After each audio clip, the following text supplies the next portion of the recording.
Ça y est, Antoine et Juliette sont des adolescents. De très beaux adolescents. Et surtout, ils ont les mêmes problèmes que les adolescents. Déjà, Juliette, elle s'intéresse au maquillage. Parce qu'on le lui a dit. Et parce qu'elle a envie de grandir, elle a envie de ressembler aux femmes d'aujourd'hui. Et les femmes d'aujourd'hui se maquillent, alors. Les actrices se maquillent. Alors pourquoi pas elle? Elle serait sans doute plus belle. En tout cas, c'est ce qu'elle se dit. Et aussi, elle a commencé à porter des soutiens-gorge. Parce qu'on lui a dit de le faire. Enfin non. Parce que tout le monde le fait. Ça paraît logique. Puisque tout le monde le fait, il faut le faire. Elle a eu ses premières règles aussi. Bien sûr, elle ne savait pas du tout ce que c'était. Elle en avait entendu vaguement parler comme une légende, mais pas plus que ça. Ses parents, c'était un tabou, on n'en parlait jamais, et à l'école c'était pareil. Alors forcément, la première fois, ça l'a beaucoup surprise.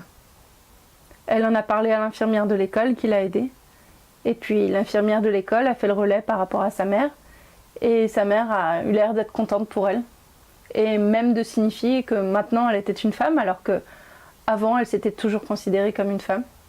C'était étrange. Peut-être qu'avant ces règles, on est entre les deux, on est mi-fille, mi-garçon, je ne sais pas. Depuis ces transformations physiques, puisqu'elle en a eu forcément, comme toute adolescente, elle a eu des regards un peu bizarres, un peu poussés sur elle. Et beaucoup de gens l'ont remarqué, surtout les garçons, surtout les hommes. Les hommes d'un certain âge même parfois. Le regard sur elle est devenu poussé, insistant.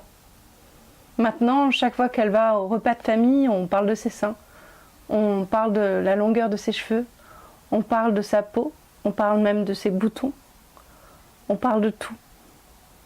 Mais pas de ce qu'elle fait vraiment. C'est-à-dire ses passions, ses loisirs, on n'en parle pas énormément. Alors qu'à l'inverse, Antoine, on ne lui parle pas tellement de son physique. Ça va, on le laisse tranquille. Antoine, on lui demande plutôt ce qu'il veut faire plus tard, ce qu'il veut faire dans la vie.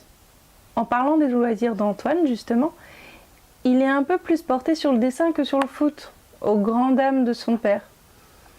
Et du coup, il a dû le désinscrire dans tous les jeux de compétition. Alors Antoine, on a beau lui dire que la compétition c'est bien pour un homme, il a beaucoup de mal avec ça. Lui, ça le met beaucoup en difficulté et pire que tout, même, il a l'impression qu'on le force, il a l'impression qu'il est toujours plus nul que les autres. Et en plus, pour pouvoir être le meilleur, il a l'impression qu'il faut écraser autrui. Alors du coup, ça le met un peu mal à l'aise. Il a perdu plusieurs de ses copains comme ça. Juliette, elle n'a pas encore découvert le plaisir sexuel. Alors que Antoine, il est plutôt éveillé à ce sujet-là. Et il en parle beaucoup avec ses copains. Mais Juliette, elle sait pas vraiment de quoi ça parle. Elle sait même pas où se trouve le clitoris. De toute façon, il n'est même pas indiqué dans les manuels scolaires, donc pour elle, c'est quelque chose qui n'existe pas vraiment. Bon, par curiosité, elle a quand même regardé dans un miroir, mais ça donnait pas grand-chose. Juliette a eu donc ses premières règles. Et donc ses copines aussi commencent à les avoir. Et autour d'elle, la réaction de ses copains masculins, c'est plutôt « Ah, c'est sale !»« Non, bah !» Elle pensait que c'était naturel et normal. Alors c'est vrai, c'est bizarre, mais elle pensait pas que c'était pas hygiénique.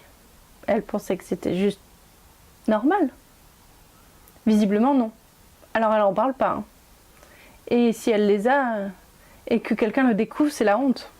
Juliette et Antoine jouent beaucoup à la console de jeu. Ils adorent ça tous les deux. Ils se font des batailles de Street Fighter parfois pendant tout un dimanche.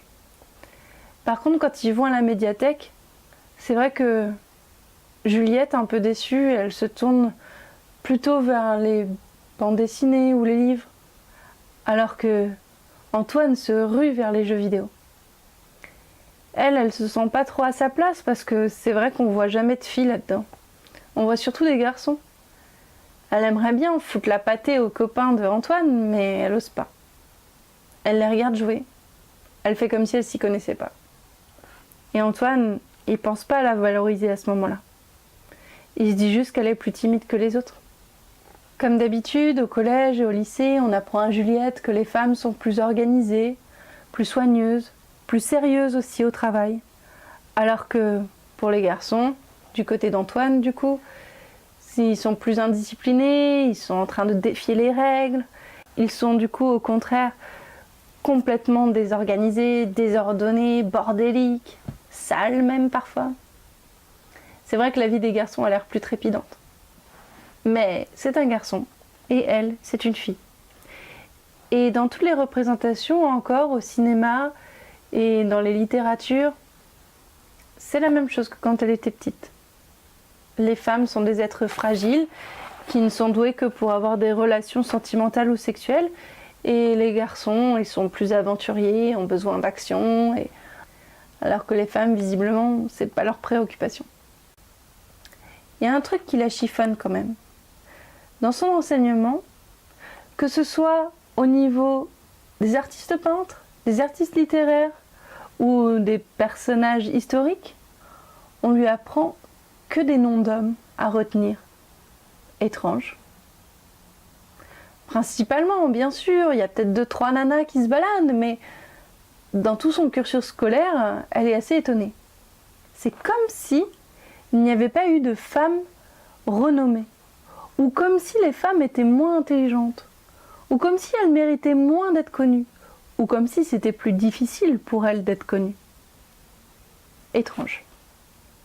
Pourtant, des femmes aussi douées, il doit bien en avoir, non ? Au niveau de leur sexualité, c'est aussi différent. Pour la première fois de Juliette, elle a voulu vraiment prendre son temps. On lui a dit que le prince charmant était pas loin et allait bientôt arriver. Elle a fait que ça, que l'attendre. Et un beau jour, un homme lui a dit « je t'aime ». Elle s'est dit que ça pouvait être le bon. Elle a attendu quand même quelques temps, mais elle a enfin sauté le pas, quelques mois après. Pour ce qui est d'Antoine, c'est pas pareil, c'était plutôt la course à la montre. Il fallait absolument le faire parce que 3 de ses copains l'avaient déjà fait. Alors pour pas être le dernier, fallait bien tenter le coup. Alors à une soirée un peu arrosée, derrière un buisson, c'était pas le moment le plus romantique de sa vie, mais au moins c'était fait.